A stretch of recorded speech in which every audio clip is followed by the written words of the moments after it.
नमस्कार दोस्तों, मैं आराध्या शर्मा स्वागत करती हूँ आप सभी का आपके अपने YouTube चैनल प्रतिष्ठा एकेडमी 2.0 पर। चलिए भाई, सबसे पहले तो बता दें कि जितने भी लोग क्लास को देख रहे हैं, अगर आपको क्लास अच्छी लगती है तो प्लीज लाइक कर दीजिएगा एंड शेयर कर दीजिएगा अपने दोस्तों में। और अगर आप चैनल पर नए हैं, पहली बार आए हैं चैनल पर, तो चैनल को सब्सक्राइब कर ले फटाफट से एंड बेल आइकन जरूर से जरूर टच कर दे, क्योंकि जब आप बेल आइकन टच करेंगे तभी आपको मेरी सारी की सारी क्लासेस का नोटिफिकेशन पहुंचेगा। ठीक है, तो अगर आप आगे भी आराध्या मैम से जुड़े रहना चाहते हैं तो फटाफट से बिना देर किए चैनल को सब्सक्राइब कीजिए और बेल आइकन टच कर दीजिए। ओके, चलिए भाई शुरू करते हैं अपनी आज की क्लास। देखिए, आज का हमारा जो टॉपिक है ये क्या है? जैन धर्म। क्या है टॉपिक? जैन धर्म। हम बौद्ध धर्म को पढ़ चुके हैं। बौद्ध धर्म की हमने संगीतियां, त्रिरत्न, त्रिपिटक, अष्टांगिक मार्ग, आर्य सत्य सब कुछ पढ़ लिया है, जीवन परिचय। आज का टॉपिक है जैन धर्म। आज हम महावीर स्वामी के बारे में जानेंगे, जैन धर्म के बारे में जानेंगे। ठीक है, चलिए तो शुरू करते हैं। देखिए, सबसे पहला जो हमारा पॉइंट है, जैन धर्म का इतिहास। जैन धर्म का इतिहास क्या है? देखिएगा, जैन धर्म के संस्थापक एवं प्रथम तीर्थंकर ऋषभ देव थे। जैन धर्म के संस्थापक एवं प्रथम तीर्थंकर जो है ऋषभ देव। अगर आपसे पूछा जाए कि जैन धर्म के संस्थापक कौन है तो ऋषभ देव बताएंगे। पहले तीर्थंकर कौन है तो ऋषभ देव बताएंगे। ठीक है, चलिए नेक्स्ट, जैन धर्म के 23वें तीर्थंकर पार्श्वनाथ थे। 23वें तीर्थंकर कौन थे? पार्श्वनाथ थे। अब तीर्थंकर का मतलब क्या है? देखिए, जो स्वयं के तप से ज्ञान प्राप्त करते हैं उन्हें तीर्थंकर कहते हैं। यहाँ पर जैन धर्म में उन्हें तीर्थंकर कहा गया है। ठीक है, तो भाई 23वें जो थे ये पार्श्वनाथ थे। महावीर स्वामी जैन धर्म के 24वें एवं अंतिम तीर्थंकर थे। ठीक है, तो प्रथम ऋषभ देव है, 23वें पार्श्वनाथ है, अंतिम कौन से हैं तो वो महावीर स्वामी हैं जो कि 24वें हैं। ठीक है, 24 तीर्थंकर जैन धर्म के जो है माने जाते हैं। ठीक है बेटा, और एक चीज जान लीजिएगा कि यहाँ पर आपने देखा कि जैन धर्म के संस्थापक कौन है? ऋषभ देव हैं।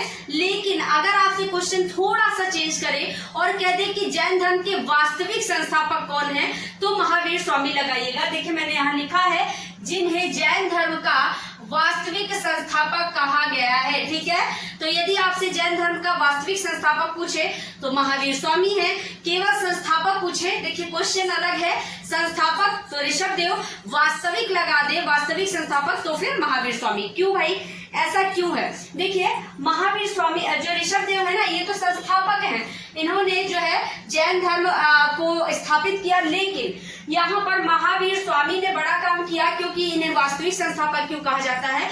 क्योंकि महावीर स्वामी ने जैन धर्म को बहुत ज्यादा विस्तृत किया, मतलब प्रचार प्रसार बहुत ज्यादा। जैन धर्म जो है अपनी चरम सीमा पर महावीर स्वामी के समय में पहुंचा। ठीक है, तो इसीलिए इन्हें जैन धर्म का वास्तविक संस्थापक कहा जाता है। ठीक है, जैसे आप देखते हैं ना, किसी काल में किसी चीज का उद्भव हुआ, ठीक है, तो वो तो उद्भव से मान लिया जाता है। लेकिन अगर किसी काल में वो चरम सीमा पर पहुंच गया ना, तो वास्तविक उद्भव वो काल माना जाता है जहां चरम सीमा पर पहुंचता है। ठीक है, चलिए, तो इसी तरह से यहाँ पर ऋषभ देव को संस्थापक एंड महावीर स्वामी को वास्तविक संस्थापक कहा जाएगा, जो कि अंतिम और 24वें तीर्थंकर थे। ठीक है, 23वें पार्श्वनाथ। बस यही 3 आपसे पूछे जाते हैं, तो यही मैंने यहाँ ऐड किए हैं। नेक्स्ट देखिए, महावीर का जन्म 540 ईस्वी पूर्व। देखिएगा, इनके जन्म में बहुत ज्यादा मतभेद है लोगों में, इतिहासकारों में, क्योंकि इनका जन्म कुछ लोग कहते हैं 590 तो कुछ लोग कहते हैं 540। ठीक है, लेकिन ये वाला ऑप्शन सही है, 540 वाला।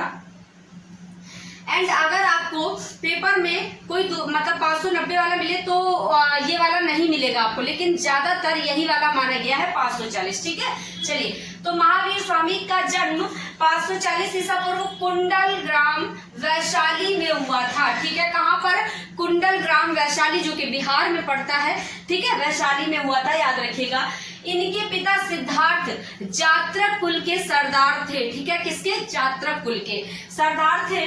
और तथा इनकी माता त्रिशला, क्या नाम था? त्रिशला। माता पिता का नाम याद रखेंगे, माता का नाम त्रिशला और पिता का नाम सिद्धार्थ था। ठीक है, गौतम बुद्ध की माता का नाम महामाया था और पिता का नाम क्या था? पिता का नाम था सुद्धोधन। ठीक है, चलिए, नेक्स्ट देखते हैं इनकी माता त्रिशला लिच्छवी राजा चेतक की बहन थी, ठीक है, लिच्छवी राजा चेतक की बहन थी। महावीर के बचपन का नाम वर्धमान था, ठीक है, बचपन का नाम जरूर याद रखेंगे, पूछ लिया जाता है। सिद्धार्थ गौतम बुद्ध के बचपन का नाम था और यहाँ पर महावीर का जो है बचपन का नाम वर्धमान है, ठीक है। चलिए इनके पिता का नाम भी सिद्धार्थ है, ठीक है। चलिए महावीर को जुम्बिका ग्राम ऋजुपालिका नदी के तट पर साल वृक्ष के नीचे ज्ञान प्राप्त हुआ। कहाँ पर? जुम्बिका ग्राम ऋजुपालिका नदी, ठीक है, ऋजुपालिका नदी के तट पर ज्ञान प्राप्त हुआ। कंफ्यूज मत होइएगा, क्योंकि गौतम बुद्ध मतलब बौद्ध धर्म और जैन धर्म में लोग कंफ्यूज रहते हैं, क्योंकि उसमें भी नदी पूछी गई निरंजना फल्गु नदी, ठीक है। इनकी जो है ऋजुपालिका नदी है, ठीक है, वहां पर पीपल वृक्ष के नीचे और यहाँ पर साल वृक्ष के नीचे, देखिए लिखा है साल वृक्ष। साल वृक्ष का मतलब साखू, साल मतलब साखू का वृक्ष।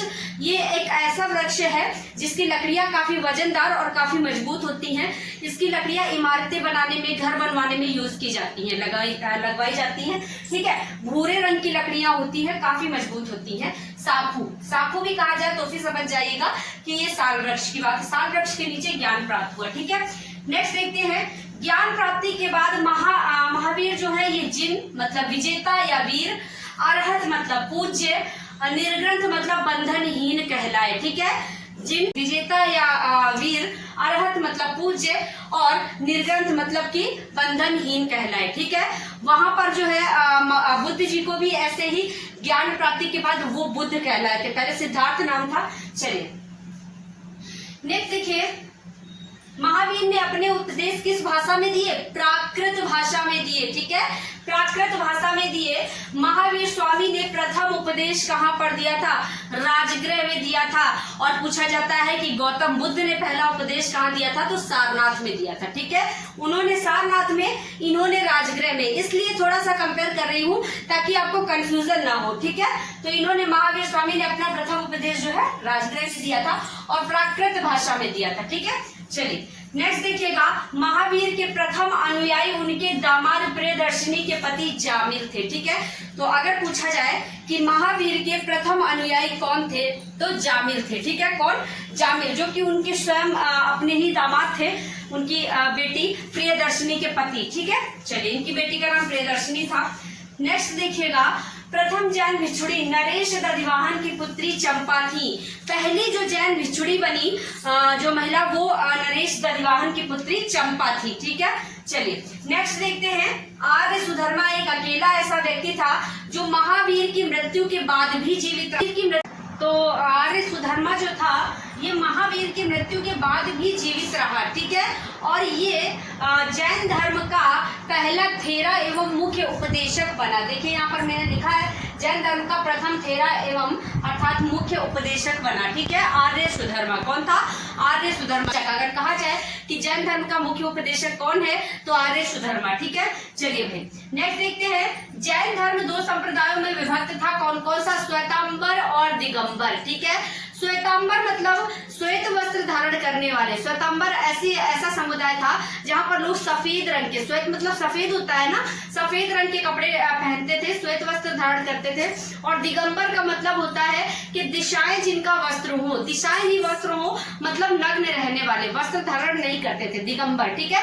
तो दो समुदायों में जैन धर्म बटा हुआ था। कौन कौन से? श्वेतांबर श्वेत वस्त्र पहनने वाले, दिगंबर नग्न रहने वाले, ठीक है। तो देखिएगा यहाँ पर मैंने लिखा है, स्थूलभद्र के शिष्य जो थे वे श्वेत वस्त्र धारण करने वाले मतलब श्वेतांबर थे, ठीक है, श्वेत वस्त्र धारण करने वाले। और भद्रबाहु के जो शिष्य थे वो दिगंबर मतलब नग्न रहने वाले। यहाँ देखिए मैंने लिखा है, ठीक है। तो स्थूलभद्र के शिष्य, अगर पूछा जाए कि श्वेतांबर जो थे वो किसके शिष्य थे, तो स्थूलभद्र के, और दिगंबर तो भद्रबाहु के, ठीक है, पूछा जाता है इसलिए।